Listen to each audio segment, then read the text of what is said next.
할렐루야. 예수 농복교회 예배에 참석하시는 여러분 한 분 한 분을 환영합니다. 사랑합니다. 축복합니다. 오늘 2024년 1월 14일 우리 예수 농복교회 두 번째 주일 예배를 하나님께 올려드리겠습니다. 다 같이 사도신경으로 우리의 신앙을 고백하겠습니다.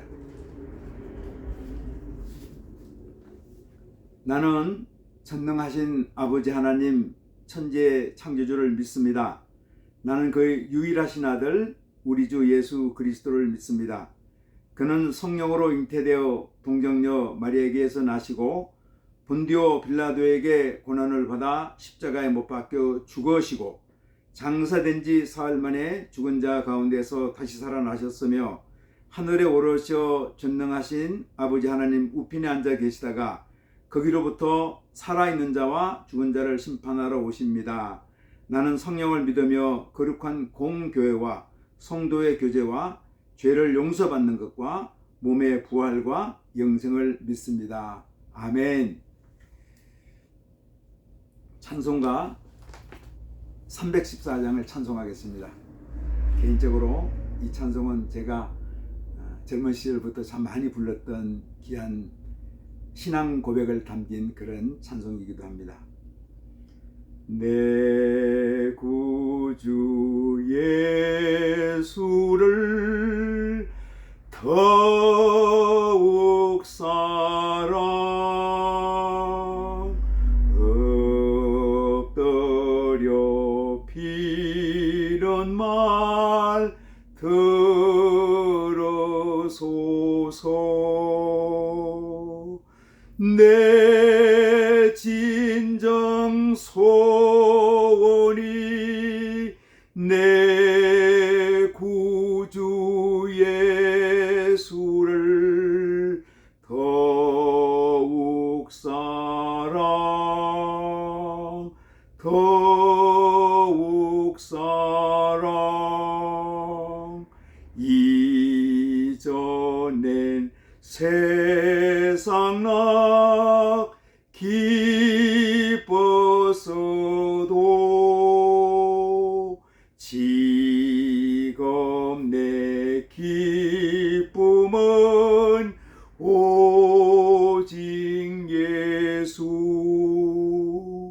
다만 내 비는 말 내 구주 예수를 더욱 사랑 더욱 사랑. 이 세상 떠날 때 찬양하고 숨질 때 하는 말 이것일세. 다만 내 비는 말 내 구주 예수를 더욱 사랑 더욱 사랑. 아멘. 기도하겠습니다. 하나님 아버지 감사합니다. 지난 한 주간도 하나님께서 저희들을 눈동자처럼 지켜주시다가 귀한 날 복된 날 주의 성소에 모여서 하나님 아버지 앞에 예배단을 쌓게 하시니 감사합니다. 지난 한 주간 살면서 또 주님 뜻대로 살지 못했던 거 다 용서해 주시고 주님 앞에 겸한 마음으로 겸비한 마음으로 이렇게 섰습니다. 저희들을 주님의 은총으로 십자가의 보혈의 공로로 새롭게 하여 주옵소서. 강건케 하여 주옵소서. 하나님 아버지 우리 대한민국을 축복하여 주시옵소서. 우리 여러 지역에 사는 우리 어르신들도 축복하여 주시고 또 농사를 짓는 농부들도 주님 축복하여 주시기를 아버지 하나님 소원합니다. 하나님 아버지, 또 이 지구 전 곳곳에 전쟁으로 인해서 어려움을 겪고 있습니다. 우크라이나 러시아 전쟁 가운데 주님 평화를 주옵시고, 또 이스라엘 하마스 전쟁 가운데도 평화를 주셔서 서로 미움과 분노와 증오 가운데 살아가지 않게 하시고 이 땅에 주님의 평화가 임하게 하여 주옵소서. 하나님의 뜻이 하늘에서 이루어진 것처럼 이 땅에 이루어지게 하여 주옵소서. 우리 대한민국을 축복하여 주시고, 우리 대한민국 가운데도 이렇게 갈등과 분열과 하나님 아버지 서로를 향한 미움이 있습니다. 우리 아버지여, 이제 우리가 백성들 간에 이웃들 간에 미움의 돌을 내려놓고 사랑하며 감사하며 서로를 축복하며 살게 하여 주시옵소서. 교회를 드리는, 예배를 드리는 교회마다 주님께서 축복하여 주시고, 예배를 드리는 모든 성도들에게 주님의 긍휼하심, 자비하심을 베풀어 주옵소서. 연약한 자들이 있습니다. 병든 자들이 있습니다. 우리 주님 치유와 회복을 허락하여 주시옵소서. 우리 군생하는 젊은이들이 있습니다. 하나님 아버지, 그들이 군생하는 동안 기쁨과 감사함으로 어렵고 힘든 일이 있지만 군 복무를 잘할 수 있도록 인도하여 주시고, 젊은 시절에 귀한 헌신을 통해서 국가에 애국하고 충성하는 귀한 사명을 잘 감당할 수 있도록 인도하여 주시기를 아버지 하나님 소원합니다. 아버지 하나님, 또 여러 요양원에서 어려운 시간을 겪고 있는 우리 사랑하는 노부모들을 주님 축복하여 주셔서 남은 생에 비록 어렵고 힘들지만 주님 나라 소망하며 기쁨으로 감사함으로 살아갈 수 있도록 인도하여 주시기를 아버지 하나님 소원합니다. 젊은이들을 축복하여 주시고 직장인들을 축복하여 주시며 우리 젊은 세대를 축복하여 주시고 어린 세대를 축복하여 주시기를 아버지 하나님 소원합니다. 우리 어린 세대가 또 청소년들이 주님 말씀과 주의 교훈으로 아름답게 양육받을 수 있도록 인도하여 주시기를 아버지 하나님 소원합니다. 우리 대한민국이 또 이 저출산으로 인해서 많은 고통을 겪고 있습니다. 하나님 아버지, 가정마다 또 결혼하는 가정마다 이렇게 귀한 자녀들의 축복을 허락해 주셔서 이 땅에 생육하고 번성하는 복이 임하게 하여 주옵소서.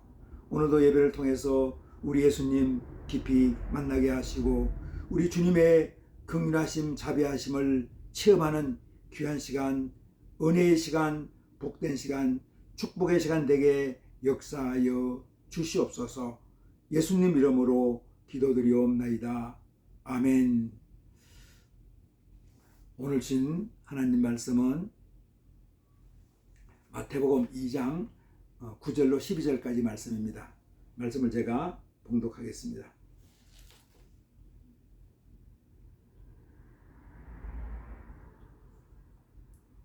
8절부터 봉독합니다.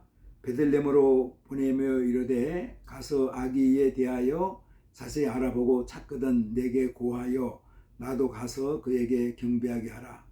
박사들이 왕의 말을 듣고 갈새 동방에서 보던 그 별이 문득 앞서 인도하여 가다가 아기 있는 곳 위에 머물러 서 있는지라. 그들이 별을 보고 매우 크게 기뻐하더라. 집에 들어가 아기와 그의 어머니 마리아가 함께 있는 것을 보고 엎드려 아기께 경배하고 보배압을 열어 황금과 유향과 몰약을 예물로 드리니라.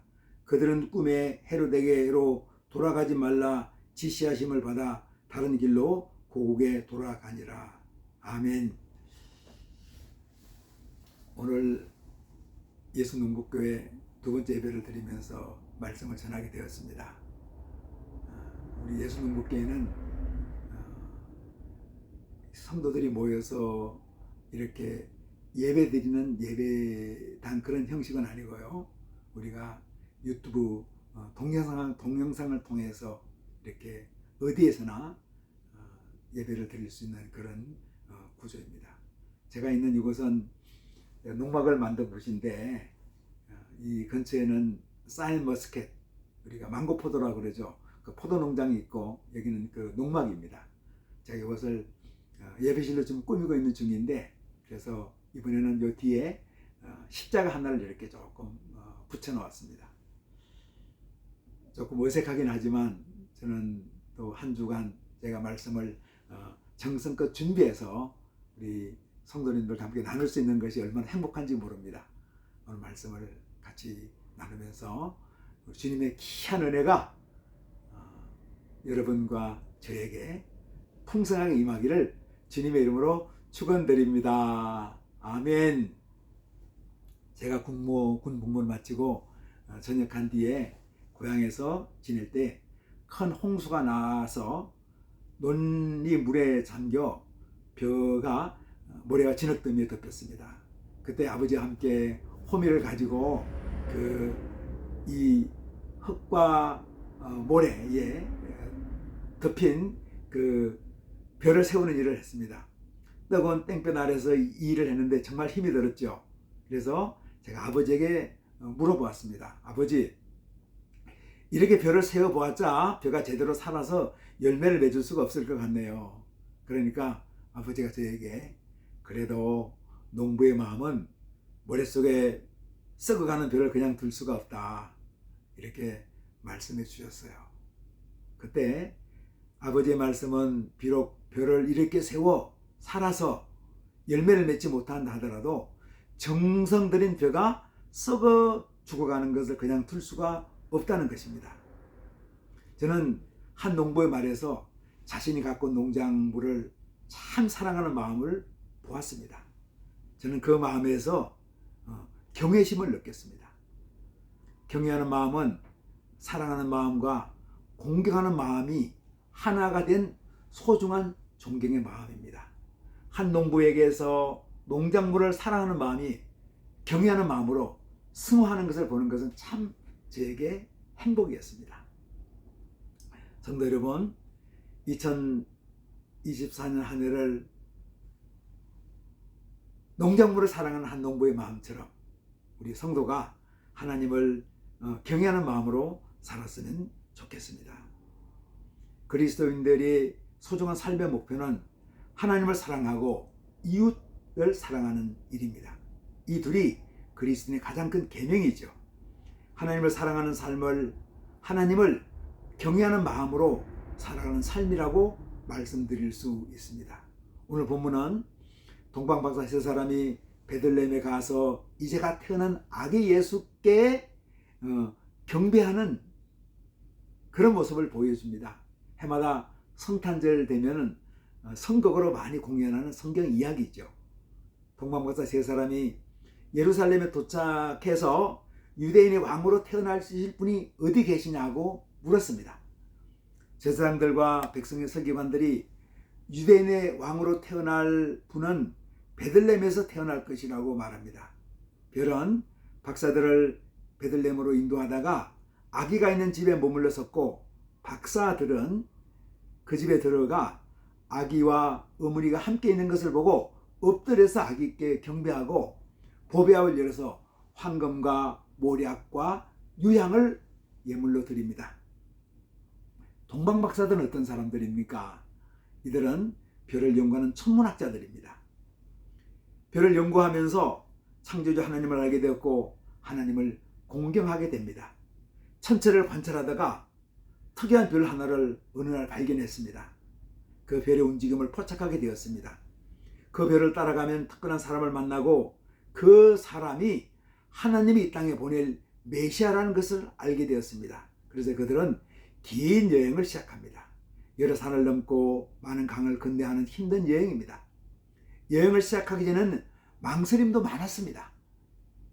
그렇지만 메시아로 오실 분을 만나 경배하는 것이 제일 소중한 일이기에 긴 여행을 출발했습니다. 하나님의 음성에 순종해서 여행길을 떠난 동방박사 세 사람은 가장 먼저 메시아를 경배했습니다. 그들은 아기 예수를 경배하면서 귀한 예물을 드리는데 황금과 유향과 몰약입니다. 이 선물은 어떤 의미를 가지고 있는가요? 황금은 가장 귀중한 가치를 상징합니다. 예수님은 왕이란 의미입니다. 유향은 향료나 분향에 사용되었는데 예수님은 제사장이라는 의미입니다. 인류의 죄를 구속한다는 그런 의미를 가지고 있죠. 모략은 시체에 바르고 사형수에게 마취제로 사용되는 장례에 사용되는 향료로 인류 구원자인 예수님의 대속적인 죽음을 의미합니다. 그들은 예수님이 사명을 감당하는데 꼭 필요한 예물을 드렸습니다. 정리해보면 이 세 사람의 동방박사들은 하나님을 경외하는 마음을 가장 모범적으로 보여줍니다. 이들의 하나님을 경외하는 마음은 세 가지 면으로 나타납니다. 첫째는 순종하는 삶이고, 둘째는 진정한 예배 드림이고, 셋째는 헌신된 예물 드림입니다. 이 세 가지를 좀 더 살펴보겠습니다. 첫째로 하나님을 경외하는 마음은 하나님께 순종으로 나타납니다. 동방박사들은 늘 천체를 관찰하다가 특별한 별의 움직임을 발견하고 그 별을 따라 여행을 떠나라는 내면에 들리지는 하나님의 음성을 듣게 됩니다. 그 하나님의 음성에 민감하게 반응해서 여행을 떠납니다. 여행을 떠나는 일은 일상을 멈추는 일이고 현실의 안정을 포기하는 일입니다. 미지의 세계로 간다는 것은 아주 위험한 일이지만 하나님께 순종을 결정하고 여행을 떠납니다. 그들은 주변 사람들로부터 이상한 행동을 한다고 아마 책망도 많이 들었을 거예요. 그렇지만 순종의 삶을 실천했습니다. 순종의 삶이란 생각이나 망설임이 아니라 결단하는 행동을 의미합니다. 그렇습니다. 하나님을 경외하는 마음은 순종의 삶으로 나타납니다. 예수님의 모친 마리아, 부친 요셉도 순종의 사람이었습니다. 약혼한 처녀 마리아는 동정녀 잉태라는 무서운 현실을 순종으로 받아들입니다. 요셉은 임신한 약혼 여인 마리아를 거절하지 않고 율법에 반하면서 아내로 받아들이는 순종을 실천하죠. 요셉은 마리아가 아기 예수를 출산한 후에 아기 예수를 데리고 애굽으로 가라는 명령을 받았을 때 그곳으로 갑니다. 헤롯이 죽은 후에 이스라엘 땅으로 돌아가라는 말을 들었을 때에 유대 땅으로 다시 돌아갑니다. 유대 땅에 들어간 후에 꿈속에서 하나님의 지시함을 받고서 갈릴리 땅으로 가서 나사렛 동네에 삽니다. 요셉은 하나님의 지시하는 음성이 들렸을 때 머뭇거릴 수 있고 순종하지 않고 핑계를 댈 수도 있습니다. 아직 가기가 어려서 여행하기가 어렵습니다. 유대 땅은 생각처럼 그렇게 위험한 곳은 아닙니다. 얼마 동안 좀 더 머물다가 이곳을 떠나겠습니다. 그러나 요셉은 그렇게 하지 않았죠. 아기 예수와 아내 마리아를 데리고 떠나라는 하나님의 명령에 힘든 여행이지만 즉시 순종했습니다. 개인적으로 지난 세월을 돌아보면 후회스러운 것은 하나님께 제대로 순종의 삶을 살지 못한 것입니다. 늦었지만 남은 생에 순종의 삶을 살고 싶습니다. 저의 솔직한 바람입니다. 주님의 은혜가 무엇인가요? 아직도 늦지 않았다는 것입니다. 무슨 말입니까?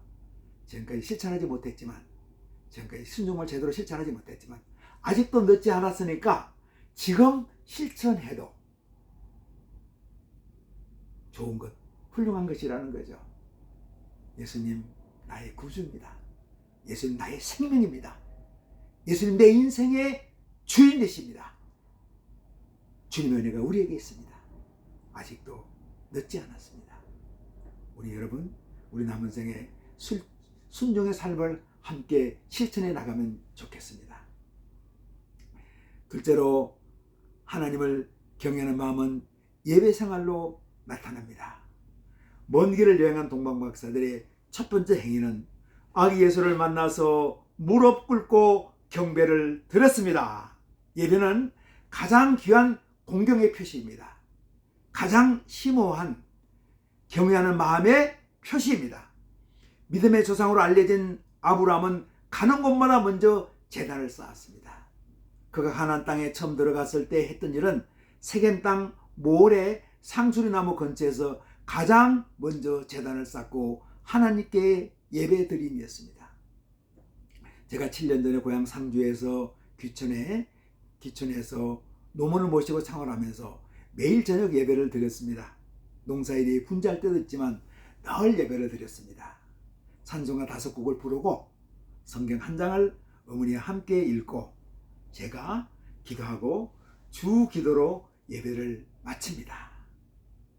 예배 시간은 하나님의 은총의 시간이었고 늙으신 어머님이 힘을 얻고 성령 충만을 받는 행복한 시간이었습니다. 돌아보면 제가 어머니께 드린 최고의 효도 시간이기도 했습니다. 농업 경영에 성공하는 일도 소중하지만 예배 드림은 더욱 소중합니다. 신앙인들에게 예배에 성공해야 인생에 성공한다는 말은 진리입니다. 우리는 성공의 기준을 눈에 보이는 물질이나 영향력의 크기로 가늠하려는 경향이 있습니다. 내가 예배드릴 기회가 있고 일상에서 예배를 실천하면 그 사람의 인생은 성공자입니다. 세 번째, 하나님을 경외하는 마음은 예물 드리는 일입니다. 동방 박사는 황금과 몰약과 유향을 아기 예수께 예물로 드렸습니다. 여기서 예물은 내가 가지고 있는 가장 귀한 것을 드리는 것입니다.